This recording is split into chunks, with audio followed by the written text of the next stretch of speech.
Hey everyone, how's it going? This is Lorena and I'm really into human genetics, and I think it's because I really like to know more and I really like to find reasons behind stuff. So I need to find the reason why things happen, why we behave, how we behave, why we look the way that we look. I want to know everything about that, and it's kind of weird because I'm 35 and I feel like I'm in the moment that I really need to know everything about the world. That just I think that's just me. Yeah, that's how weird and freaky I am. I don't know. Today I'm going to bring you a lot more facts about human genetics that you might not know. The first one is about genetic memory. So it has been theorized and studied and shown somehow that there are some experiences that we experience in our life that can affect the expression of the genes for our offspring. What does this mean? There's a study that has been done on mice where they applied an electric shock on the mice, and at the same time they made them smell a specific scent, which I found is different in many places. Some say that it was cherry blossom, some say that it was lavender. It doesn't matter really. The fact is that they put this smell, so they made them smell this smell every time they applied an electric shock on the mice. So what they found is that even children and grandchildren, and I think it was about 7 generations afterwards, the offspring felt fear every time they smelled that specific scent. So what this means is that offspring can receive through their DNA specific things, maybe the expression of the genes made them feel fear when they smell that scent.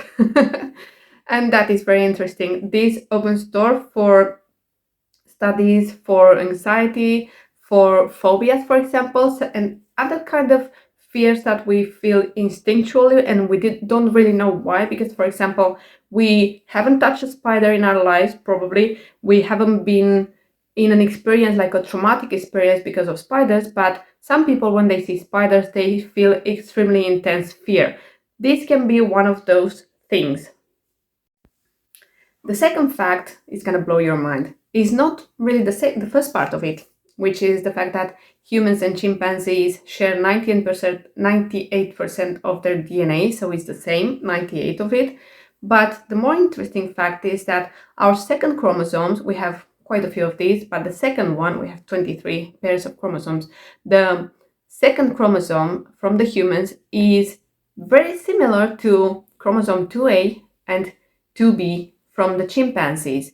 The most interesting part of it is that our second chromosome is formed of, so the chromosomes at the end have telomeres, which are the external parts of the chromosomes, which kind of is said that those parts are the ones that are kind of optional. They're like there in case the DNA kind of duplicates many times and something happens to it, and so it kind of protects what's inside the chromosome, the genes. So the telomere are the external parts. It's like the bumpers on the car, let's say, something like this. It's even more complex than that, but just say it's like the bumpers on the car when you park your car and you hit your bumper to the wall. Yeah, kind of like that. So they're just kind of protecting the DNA from the chromosome. So the second chromosome from the human kind of has those bumpers up here, down here, and in the middle as well. So the part in the middle seems to be the fusion of 2A and 2B from the chimpanzees, and it is said and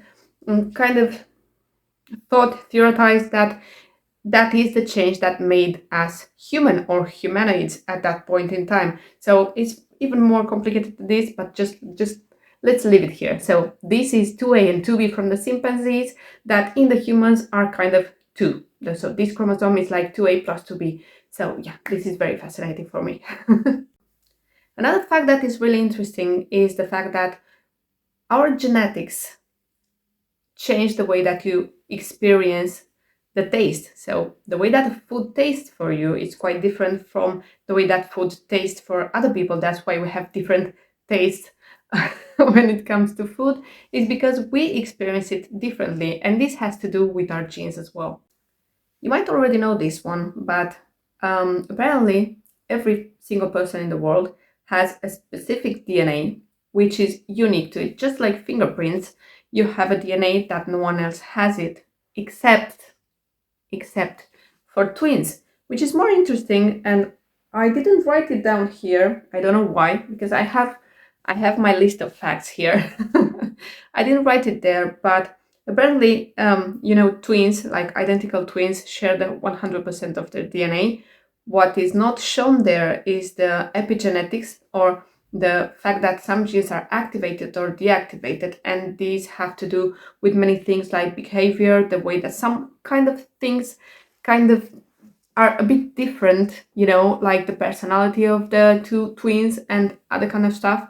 They are also influenced by genetics. So even though they share the same DNA, they have 100% the same DNA because it just cloned itself before they were born. So when the the female cell was fecundated by the male cell, after a period, it just duplicated, so it just cloned itself, and that is why we have identical twins. They are just created from the same fecundated female cell, let's call it that way, okay? So they share 100% of their DNA, but however, somehow they have different personalities, different ways to react, different ways to interact. It has to do with their genes, and also it has to do with their environment.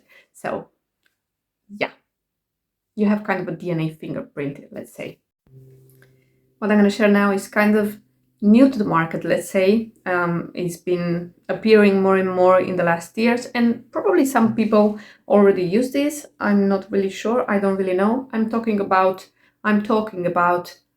pharmacogenetics, and this is when you get to know, based on your DNA, if some medication will be beneficial for you or it's going to give you a bad reaction. When you read the prospect or the instructions from the medicine that you take or your prescription, it says this one can affect 1 in 10 people in this way, or 1 in 100 people this way, 1 in 10,000 people this way. This has to do also with your genetics. So the way that your body reacts to specific medications and specific let's say drugs. I'm not saying drugs, I'm talking about the stuff that the doctors give you at the doctor's office. So the medicine that they give you, your DNA will affect the way that you interact with that medication. And I think this is kind of part of the future here, because I believe in the future we're all going to get access somehow to this kind of information, and we're going to be prescribed specific medicine based on the reactions that we have to those medications. I think this is actually where the future is headed in regards to medicine and prescription of medication to people. Obviously, if we're talking about antibiotics, which is something that they become kind of scarce nowadays, you're going to be given the one that's beneficial for you, regardless of the kind of reactions that you have. But kind of broader medications that can be found in more places, you're probably going to be prescribed something that will be more beneficial to you based on your DNA. So if you have specific genes, you're going to be given a specific medication which is not that bad for you, but apparently because of your DNA will work better for you. So there's going to be kind of an equilibrium. They're going to find a balance between your type of DNA and the medication that you're going to take. I think that's where the future is headed. Also, kind of a side note here, I'm thinking about filming a video, which is going to be kind of a fun one, where I talk about the assumptions that I have on human genetics. Because, I'm just a normal human being. As I was saying, I have no background in science, and I have specific assumptions on genetics and human genetics, and I really like to think about it, write it down, make a video on it, and get back to this video, so publish it here online, and come back to it in about 5 to 10 years, if we are still here, and see if I was right or wrong about my assumptions on human genetics and the interactions of our genes and other kind of stuff. That's going to be probably fun, and I'm going to do it someday, because I really love the idea of that one. So yeah, it's gonna be fun, and I'm gonna probably do it sometimes at some point in the future. genetic recombination is something that kind of sounds like science fiction to me. So when when two cells are created from one, so when the cell divides, it's called meiosis. That's the name of the process. So at that point, the parts of the cell kind of divide and move towards the other ends of the cell. So they create two cells, and then they just get back to their places in two different cells.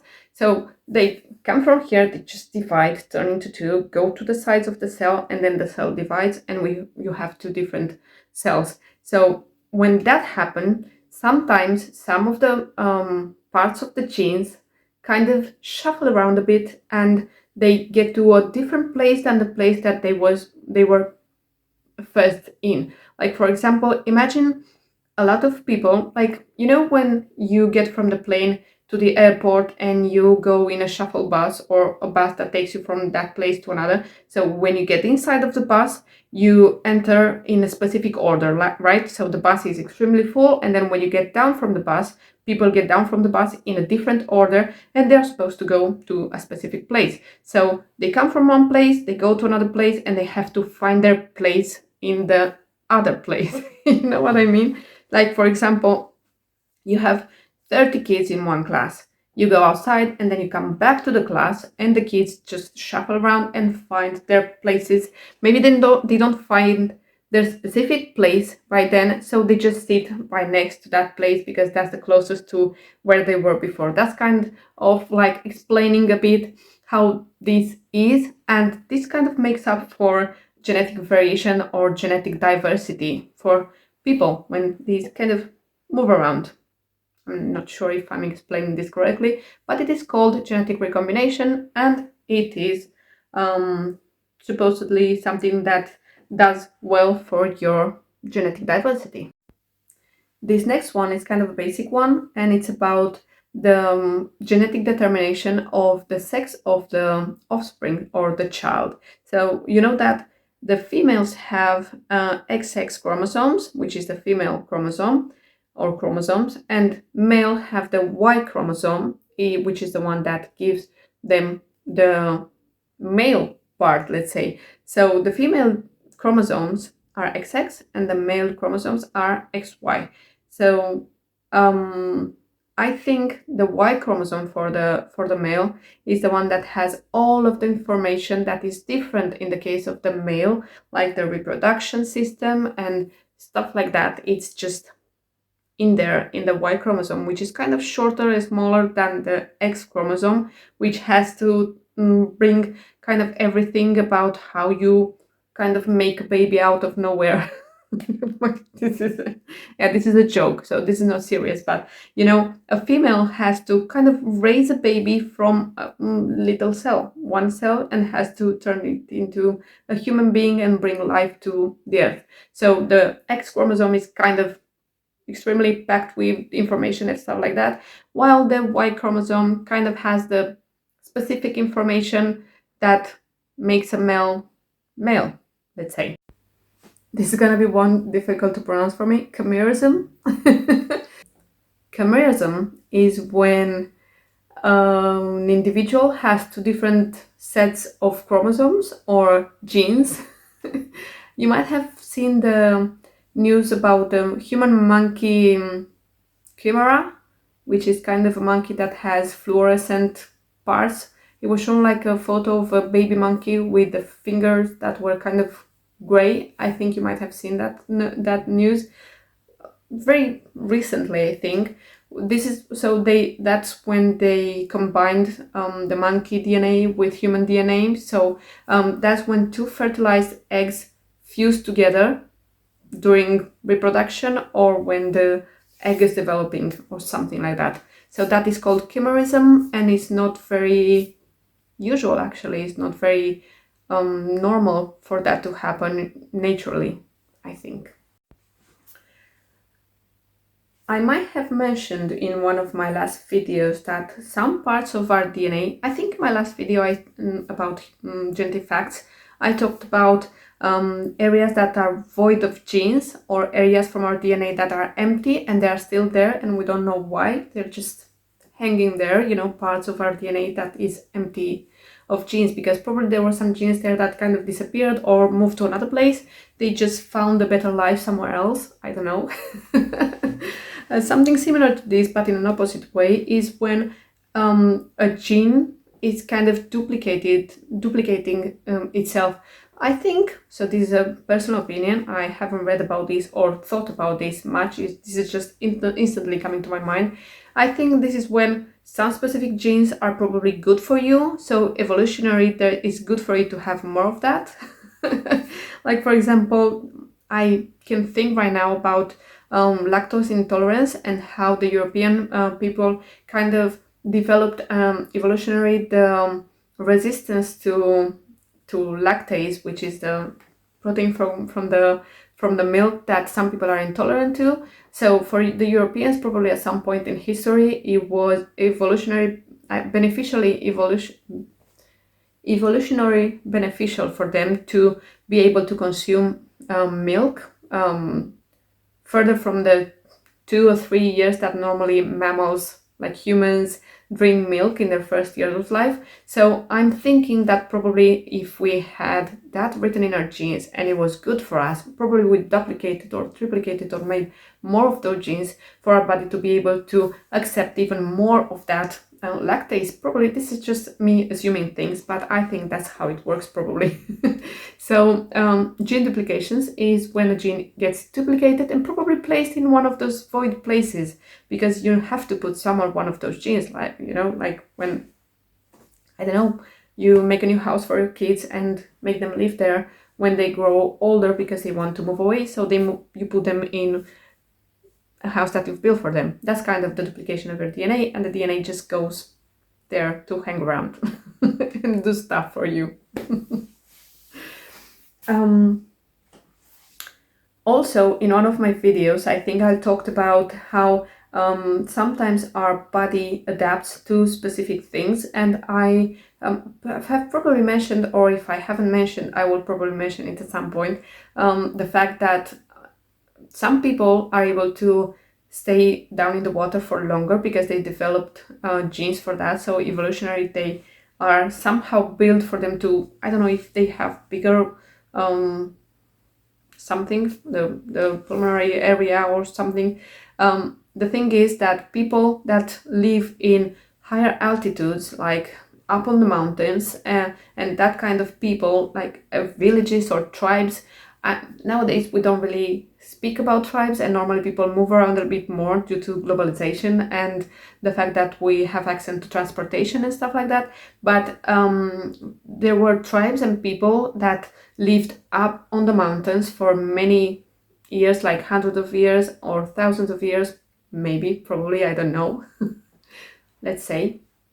So they have developed genes that will allow them to thrive on less oxygen than the rest of the populations of the world. So that's also kind of a genetic adaptation to altitude, which is how it's called. I hope you enjoyed this video, and I hope you come back here for more. I tend and want and try to film many short videos for you to see, but sometimes I like to just sit down here in my room and film one of these longer videos for you, because I think they're interesting just for, in general public, humans in general, to be able to know stuff that makes them so incredibly or wonderfully built, because we're just like machines that work just like that. So, you know, we have many genes and many systems and many mechanisms inside of us that just make us function just like that, effortlessly. So I hope to see you in one of my next videos, and yeah, please make sure to like this video and subscribe, and